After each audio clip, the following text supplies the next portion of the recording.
পর এই শূন্য জীবনে যত কাটিয়াছি পাড়ি, যাহারে যেখানে জড়ায়ে ধরেছি সেই গাছে মোরে ছাড়ি। পল্লীকবি জসিমউদ্দিনের কবর কবিতার বৃদ্ধ দাদুর মতোই মোহর আলীর জীবন। সব হারিয়ে এখন জীবন সায়াহ্নে মোহর আলী। একসময় শান শওকাত জমি জিরাত সবকিছু থাকলেও বৃদ্ধ বয়সে স্ত্রী আলেয়া আর উদরপূর্তির তাড়না ছাড়া কিছুই নেই। লালমনিরহাটের হাতীবান্ধা উপজেলার বড়খাতা ইউনিয়নের পশ্চিম সরাডুবি গ্রামের ৭৫ বছরের এক জীবন্ত প্রতিকৃতি মোহর আলী। দারিদ্র্য আর অক্ষমতার মাঝেও লড়ছেন সম্মানে বেঁচে থাকার এক কঠিন লড়াই। মোহর আলী নিজেও অসুস্থ, বয়সের ভারে ক্লান্ত শরীরে বাসা বেঁধেছে নানা রোগ, কিন্তু থেমে নেই তিনি। কারণ থেমে যাওয়া মানেই অসহায় স্ত্রীর মুখের দিকে তাকিয়ে আরেকটি দিন অনাহারে পার করা। জীবিকার তাড়নায় বাক্সবন্দি ভ্রাম্যমান পান সিগারেট কাঁধে নিয়ে প্রতিদিনই ছুটে যান বড়খাতা হাটে।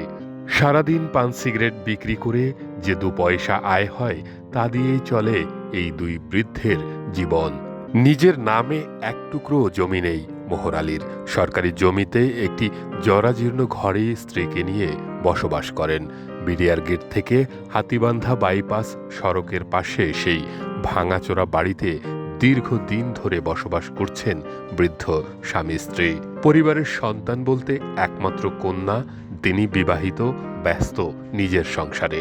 কোনো ভাতা কার্ড নেই কোনো সরকারি সহায়তা।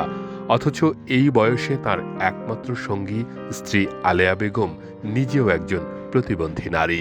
তিনিও পান না কোনো প্রতিবন্ধী ভাতা বা সরকার ঘোষিত সেবা। হতভাগ্য এমনই এক সংসার বয়ে বেড়াচ্ছেন মোহর আলী। সংসার চলে না, আমার বউ পাগড়ি মাথা খাওয়া পায়ের থেকে যায়, পায়ে থেকে বেড়ে যায়, আবার কিভাবে সরকার করে এগুলো করে চলে না, আমার জীবন বাঁচে না। না থাকলে একদিন খাই, 2 দিন না খাই, না থাকলে বাজে বাজে হালাত করে খেয়ে জীবনটা বাঁচাই। এক্সট্রিম মশার কয়েল প্ল্যান্ট ফাইবার দিয়ে তৈরি, ডেঙ্গু, চিকুনগুনিয়া বাহি সহ যে কোনো মশার বিরুদ্ধে দেয় এক্সট্রিম সুরক্ষা। স্থানীয়দের অনেকে বিভিন্ন সময়ে সহায়তার হাত বাড়িয়ে দিলেও মোহর আলীর জন্য বয়স্ক ভাতা কিংবা আশ্রয়ণ প্রকল্পের মাধ্যমে একটি ঘরের ব্যবস্থা করলে তার কষ্ট কিছুটা লাঘব হতে পারে বলে মনে করছেন স্থানীয়রা। তার বসত ভিটাও নাই বলা চলে, আর সে অসহায়, তার কোনো ছেলে পেলেও নাই। সে নিজেই এই যে সামান্য একটা ব্যবসা করে চলে আর কি। না কোনো ভাতা নাই ওনার নামে। হতদরিদ্র, এদের কোনো জায়গা নেই, জমি নেই, অর্ধা রাস্তায়, এদের রাস্তায় সরকারি রাস্তায় রোডের বগলে বাস করে। পুলিশ আছে আমাদের প্রতিবেশী, জায়গা জমি কোনো নাই, অচল মানুষ, 2জনই অচল। ওনার পা এখন ভাঙ্গা, ওনার স্ত্রীর মাথার সমস্যা, প্রতিদিন ওষুধ খাওয়া লাগে, খুঁজি মিলি খায়। আর একটা যে দোকান কোনো রকম পান বিক্রি করি চলে। আমাদের দাবি যদি কোনো সংস্থা থেকে কোনো কিছু দেয়, কোনো উন্নতি করতে পারে যদি।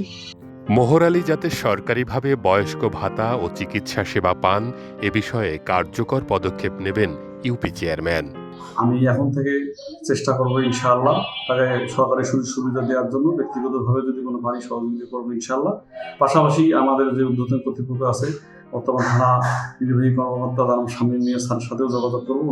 তার মাধ্যমে যদি কোনো কিছু নিয়ে দেওয়া দেয় আমি দেবো ইনশাআল্লাহ। মোহর আলীর বিষয়টি গুরুত্ব সহকারে দেখে দ্রুত প্রয়োজনীয় ব্যবস্থা নেয়ার আশ্বাস উপজেলা প্রশাসনের।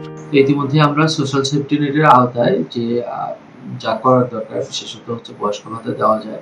আবার অনেক সময় হচ্ছে সরকারের পক্ষ থেকে যে আমাদের সাহায্য সহযোগিতা, বিশেষ করে খাদ্য সহায়তা দেওয়া যায়, ভিজিএফ আছে।